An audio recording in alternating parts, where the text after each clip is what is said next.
Hey, this is your boy Lo Jackson. I see that you guys have been loving our author this month, Mr. Ralph Waldo Emerson. Old Waldo, he's got a fixed audience out there viewing him right now. Actually, Emerson's religious views were often considered radical at his time, you guys. Is that not crazy? He was one of the radical believers of his time. He believed that all things are connected to God, and therefore all things are divine, and which I do too. Why not? It's true. All the energies of the world belong to God, and God's energy, and we're energy, and it just goes that way. Jehovah Jireh. Critics actually believe that Emerson was removing the central God figure. Henry Wade Jr. said Emerson was a dangerous man, and he was taking away the father of the universe and leaving but a company of children and an orphan asylum. Emerson was partly influenced by German philosophy and biblical criticism. And today we're going to be doing Nature by Ralph Waldo Emerson. And I don't know if you have ever read any of, Walf. You know Walfie? Yeah, he over there. Walfie. Sorry, guys. Ralph Waldo Emerson. But he actually was, a preacher. He believed in the Lord. He did a lot of works. He actually ran an all-girls school at one time. And he was highly influenced by the Bible. His views were actually the basis of his transcendentalism movement. And I do want to share with you guys, transcendentalism is a philosophical, spiritual, and literary movement that developed around, I'd say, from 1820, I believe, to like 1830. And it really only was around the colonial states, like up in New England, really. It never got any further than that. But I think it was like a really great idea because it really focused on being self-reliant and self-resilience and focusing on your independence and your own journey with, God. And I think everybody's on a journey here. And sometimes we get stuck in certain facades of our minds that we don't even realize that we have a fixed mindset. We don't realize that we have an anxious attachment style. We don't realize that we have a growth mindset with a secure attachment style. Those are things that we need to realize, because a fixed mindset is a person that's like, I'm dumb, I'm stupid, I feel like I'm a total failure, or I'm an idiot, or I feel worthless. And then they have a pity party. And a lot of times people with fixed mindsets, they do a lot of God blaming, but also with a fixed mind, you gotta kind of realize that once you start blaming, that's when you stop learning. And if you're not learning, you are far from a growth mindset, and your fixed mindset's gonna activate that anxious attachment style or that avoidant attachment style that your body has. And we need to be aware of these things. Everybody hates me. I'm unlucky. That's a fixed mindset. Or there's a lot of different things out there. How could I ever do that? I couldn't do that. But once you start slowly kind of allowing different thought processes and processes period into your life, or you start focusing on other people's processes, and all it is copy and pasting. If you see somebody out there, look at Dwayne "The Rock" Johnson. You don't think he's a role model? Copy and paste. I remember when I started working out, I had read in Men's Health that I needed to have, a body and mind if I wanted to get somewhere. So I picked Leonidas from 300. I never got there. No, but I did get close, though. I had total transformation in 6 months. And the next thing you know, I was the toughest guy in town, Oh, Tough Tony, look out. Thank you guys for listening. We're going to be doing Nature by Ralph Waldo Emerson today. And I want to know how you view I want to tell you, how you view yourself and your mind is the basis of your reality.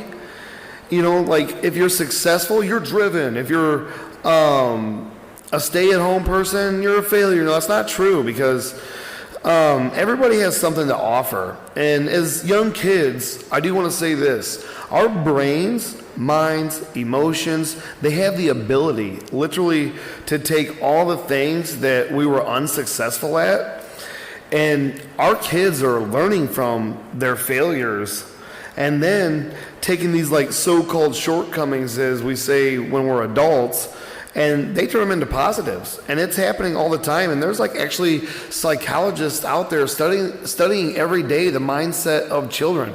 What do you think the schools are for? I mean, the government are running those shows, and the government's involved in all the psychological things that are going on. I mean, we've had a lot of problems with like CPS in Illinois, and how horrible they've been to the parents and the children of Illinois. And we just got to be aware that, hey, you know, our kids actually don't need so many psychological people in their lives. They really just need other kids, so they learn, you know, social aspects of how to be and not to be. But then again, do we really want our kids around all those other kids, absorbing all those different parents' ideologies, beliefs? And then you wonder why when your kids get older, they kind of go a certain way and do a certain thing. You know, I got 17 nieces and nephews, and I've helped raise a lot of kids. So I have like a professional aspect, just a viewing of how many different kids go different kinds of ways and all the things that led up to them going those ways. And things, like I told you before, it didn't start with you. There's a book out there called It Didn't Start With You, about generational things that are passed down that we don't even have any idea about because we're humans. We don't pay attention to those things. But, you know, my question at this point is, you know, when in our biology do we begin to change our neurotransmission or neurochemical transfer starts to, like, not realize that we've stopped learning and that now we've become failures? Or, you know, because I don't believe in the word failure, honestly, because I mean, yeah, things fail, but humans don't. When you aren't successful at something, that means you just gained experience for when you get back up there to strike out. If you strike out again, that's more experience. Don't be afraid to take a swing. You know, I don't know if you guys have ever heard of Andy Avery. He was the second lead singer of the band Journey. I had a chance to meet him and sit down and talk with him. And, you know, he's lived a horrific life. You know, he actually was playing guitar. Let me back up. He was the shortest person to ever play for the Florida Seminoles on their baseball team. He got struck out one time by Roger Clemens, which when Andy had his first kid, Roger Clemens sent him a baseball and said, "Hey, thank you, man. Congratulations on your kid, but you were the hardest guy I ever struck out." But, you know, Andy wasn't afraid to take a swing, and he did. He played guitar. He was there learning music, going to music school. He started playing guitar at this Chinese buffet, and then he actually was playing one night, and the owner said, "Hey, do you mind staying late? We got some special guests." And Andy obliged. And he said, when Gene Simmons walked through those doors, I just started playing Beth instantly. Dun, dun, dun, dun. And he started singing and playing. And he said, "Man, I played for an hour." He said, then finally after an hour, Gene Simmons gets up from the table, comes over with $500, $100 bills rolled up, puts it in my cup and says, "Dude, I'll have a plane ticket for you tomorrow at Jacksonville Airport. Fly out to LA. I'll sign you with Casablanca Records." And that's how Andy Avery got started. And that could happen to you. You could be on your job and be doing industrial maintenance, and, you know, a technician come in from Mettler, Toledo, and offer you a position to be a traveling metal detector technician. That happened to me. It was awesome. But I didn't do it just for the fact that it was something I didn't want to do. You know, I didn't want to travel. So anyway, today we're going to be doing Nature by Ralph Waldo Emerson, our great author this month. And it has been a blessing that all of you guys have listened, that you're following me, that you're sharing me. I do appreciate it. You continue to share me, and hopefully everybody can learn something here. I do have a lot to share. And I do want you to know that failure means, you know, once you strike out, you got another chance to come back with experience and actually prevail at all the practice that you put in. And in life, nothing is a failure. It's only a perspective. And if you can change people's perspective, you're amazing. If you can't change your own, there's a problem. So remember that. And I see myself as a success when I wake up in the morning, every single day. I don't let my failures become the precedent in my life. I go to work happy, and people are like, why are you so happy? What are you so chipper for? It's like, because I've been to hell and back. I did everything. I've done my time. I've earned this wisdom, and I've read, and I've taken action in my life that has succumbed so much, and I have put forth effort that most people don't realize. And people with a fixed mindset, risk and effort are very big issues because, they're terrified to take risk, or they don't want to put the effort in, because if you don't have the ability, you have to put the effort in. And remember that. Effort is from not having the ability to do something. And that's what effort's about. And if you have a fixed mindset, remember, you need to get focused, and you need to realize that everything isn't a certain way. Now, how you change a fixed mindset is you learn to develop a growth mindset, and you have to be open that you can develop. A person with a growth mindset puts careful consideration into finding solutions for every problem, and they think more about other people than they do themselves, and they put other people's needs and wants before their own. And it's funny because it reminds me of the alpha male when I hear that. And I have a buddy he's been working on himself, and he's been doing a lot of stuff, and he's always like, I'm an alpha. Well, I had a sister's boyfriend tell me he was an alpha too.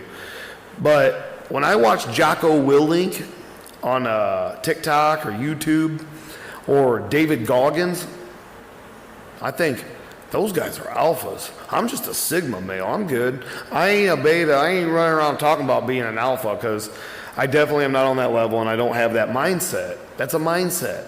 And you can get there, but it takes a lot of, F you to other people, and it's all about me and being strong and being tough and being, because if you don't know anything about David Goggins, his dad's best friend was Rick James.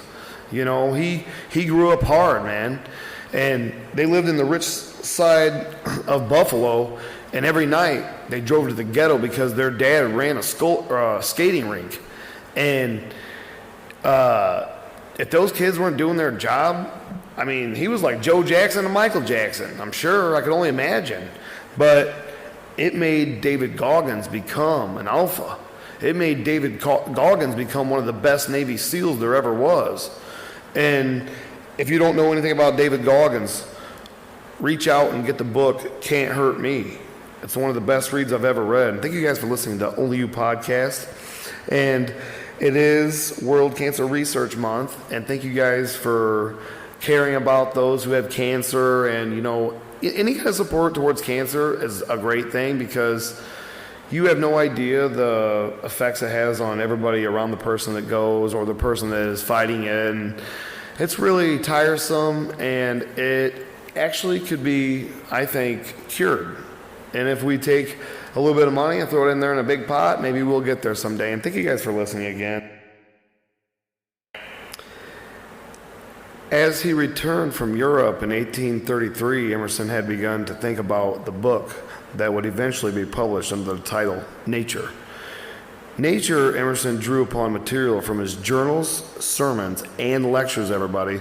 The lengthy essay was first published in Boston in 1836, and I just wanted to share that with you because Ralph Waldo Emerson is a great guy, and I do want to say thank you guys for listening, and thank you guys for following me. Hopefully you enjoy Nature. Our age is retrospective.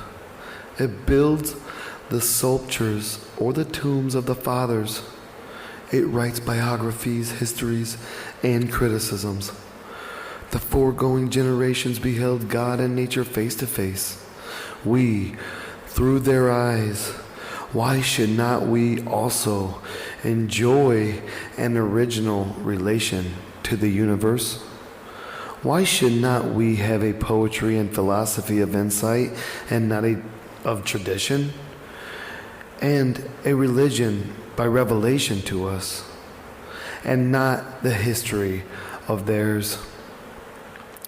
Embosomed for a season, a nature whose floods of life stream around and through us and invite us by the powers they supply to the action proportioned to nature. Why should we grope among the dry bones of the past, or put the living generations into masquerades out of its faded wardrobe? The sun shines today also. There is more wool and flax in the fields. There are new lands, new men, new thoughts. Let us demand our own works and laws and worship. Undoubtedly, we have no questions to ask which are unanswerable. We must trust the perfection of the creation so far as to believe that whatever curiosity the order of things has awakened in our minds, the fixed mind, the growth mind, the order of things can satisfy. Every man's condition is a solution in hieroglyphic to those inquiries he would put. He acts at his life before he apprehends it as truth. In like manner, nature is already in its own like form and tendencies, describing its own design. Let us interrogate the great apparition that shines so peacefully around us. Let us inquire to what end is nature. All science has one aim, namely to find a theory of nature. We have theories of races and functions, but scarcely yet a remote approach to an idea of creation. We are now so far from the road to truth that religious teachers dispute and hate each other, and speculative men are esteemed unsound and frivolous.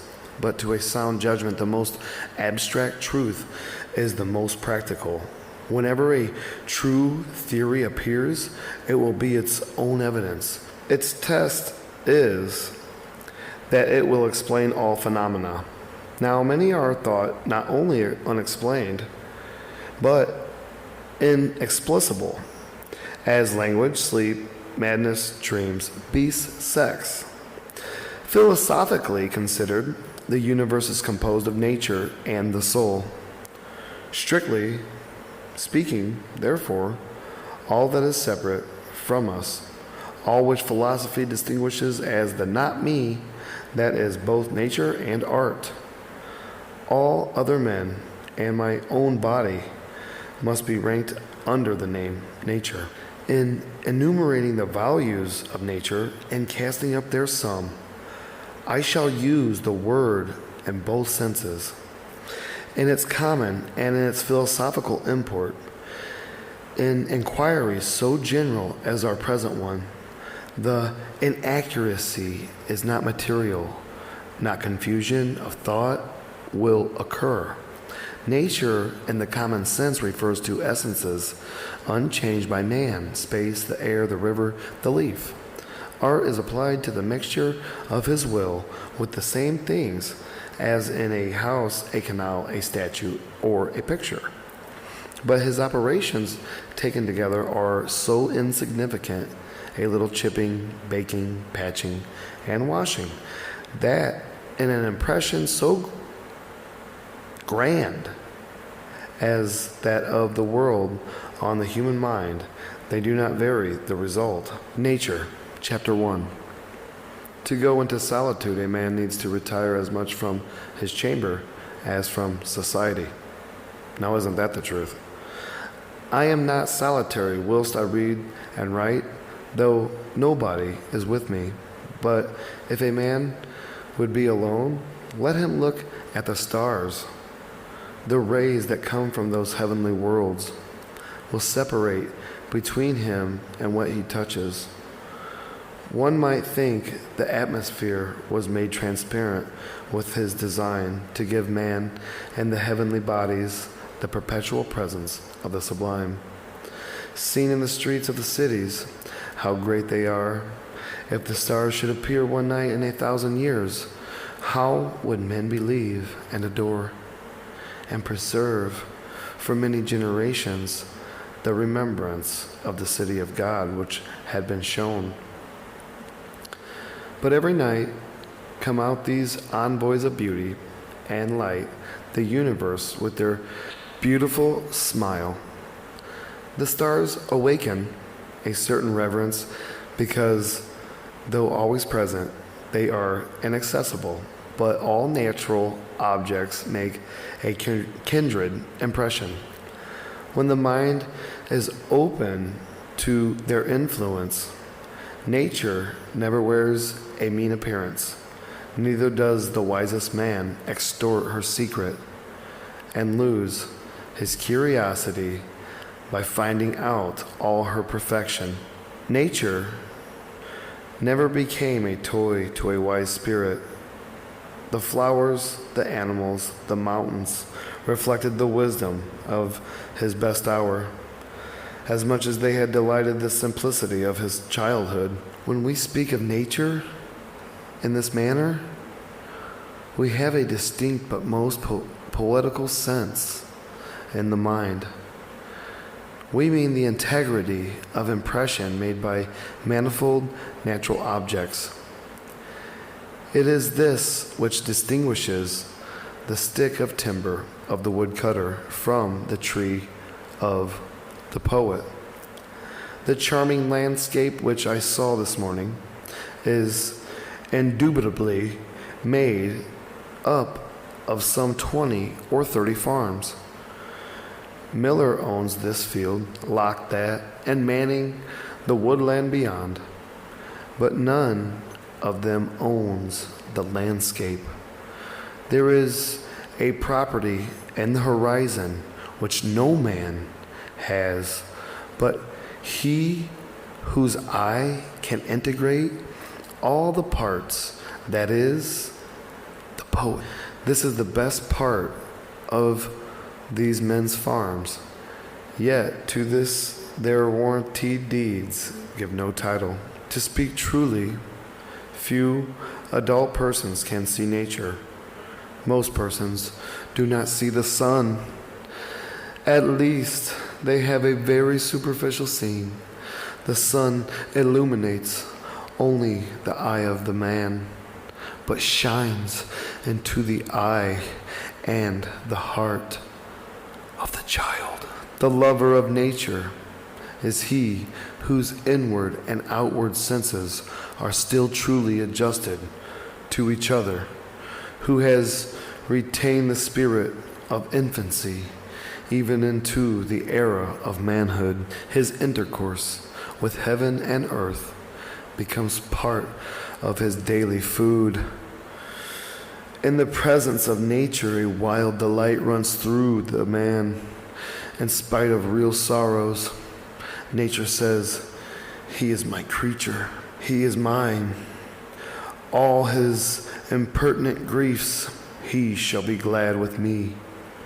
Not the sun or the summer alone, but every hour and season yields its tribute of delight.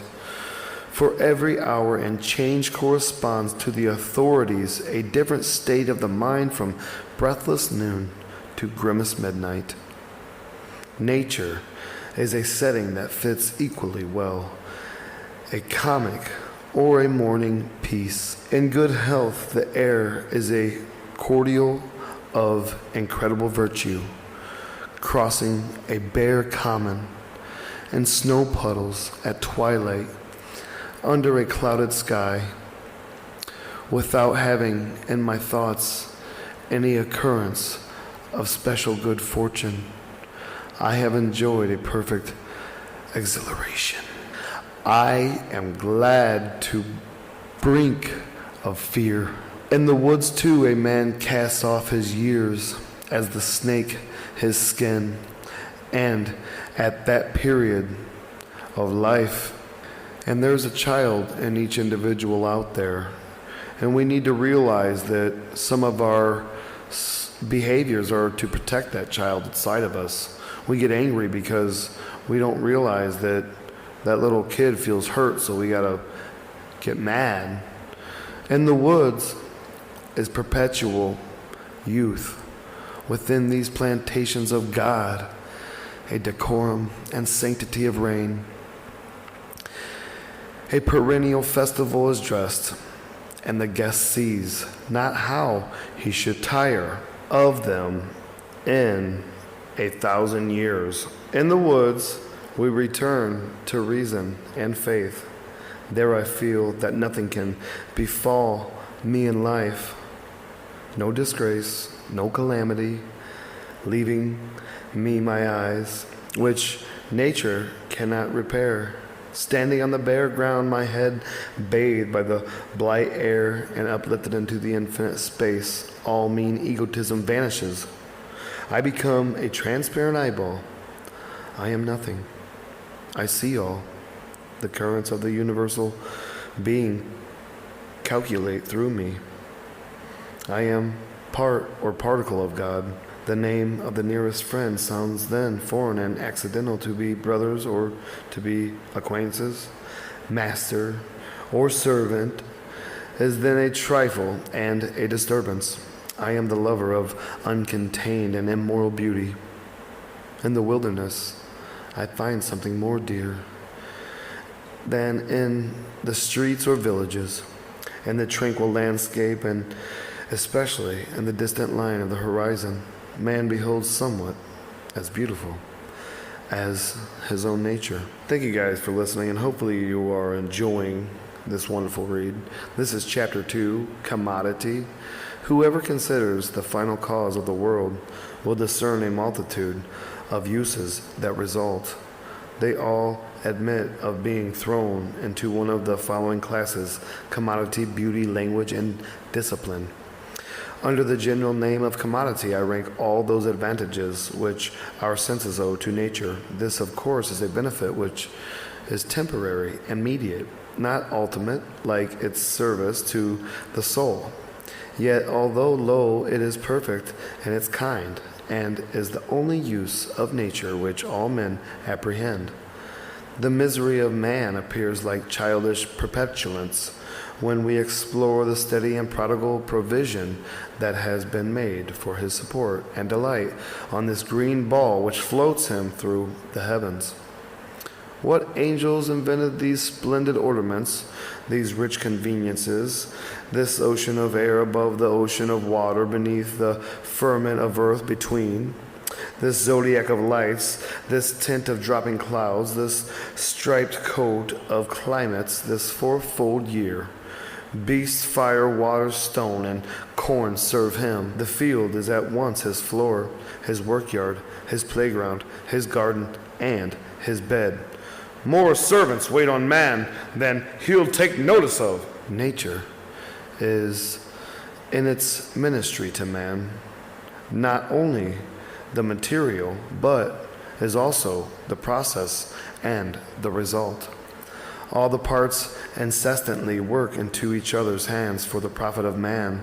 The wind sows the seed, the sun evaporates the sea, the wind blows the vapor to the field, the ice on the other side of the planet condenses rain on this. The rain feeds the plant feeds the animal, and thus the endless circulation of the divine charity nourish man. The useful arts are reproductions or new combinations by the wit of man, of the same natural benefactor. He no longer waits for favoring gales, but by means of stream he realizes the fable, and carries the 32 winds in the boiler of his boat. To diminish friction, he paves the road with iron bars, and mounting a coach with a shipload of men, animals, and merchandise behind him, he darts through the country from town to town like an eagle or a swallow.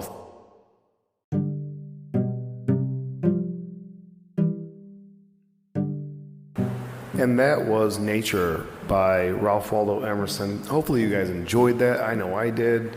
There's much more to read to that. If you want to go out there and check it out, you should, because that's how you actually conquer your mind, is by learning, reading, fixing, and growing. And I have been teaching you guys my other podcasts about, anxious attachment styles, avoidant attachment styles, secure attachment styles. But the more I think about it, I'm starting to learn about mindsets now, and fixed mindsets and anxious attachment styles actually play a part, because a lot of the things that I'm finding in between those two actually have correlations and underlying causes and similarities in causes, because fixed-minded people, they label themselves.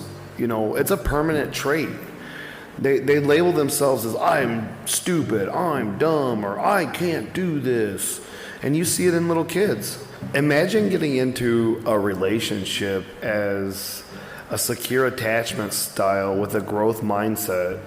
Then you enter this relationship with a guy who has an anxious attachment style and a fixed mindset where he can't do anything, everybody else is to blame, because once you start blaming, you are done growing, you are done learning, and you can't be taught anything. So remember, you have to remain teachable in life, leadable, and impressionable to get even close to a growth mindset. Growth mindset people, they face hardships and they rebuild relationships. They know how to forgive. They think if at first you don't succeed, then try again. Or the growth mindset says Rome wasn't built in a day. The fixed mindset says, oh, I could never build Rome. Nobody knows how to do that stuff, but nobody wants to put in the effort to change, and nobody wants to put in the effort to understand themselves. It's always easier to do the wrong thing and be lazy than it is to have to do the work and do the hard thing, which is the right thing. And, when you believe that your qualities are unchangeable, that leads to thoughts and actions that aren't warranted or wanted in the human psyche. But if you start to slowly introduce new thoughts into your eyes and mind, and if you start thinking that qualities should be cultivated and then transpired to you and to others around you, once you get to that point, you actually reach a level of what psychologists call that aha moment. And then you realize that, whoa, I have been fixated like this for a long time. I have been making myself anxious, and you yourself are activating your anxious attachment style.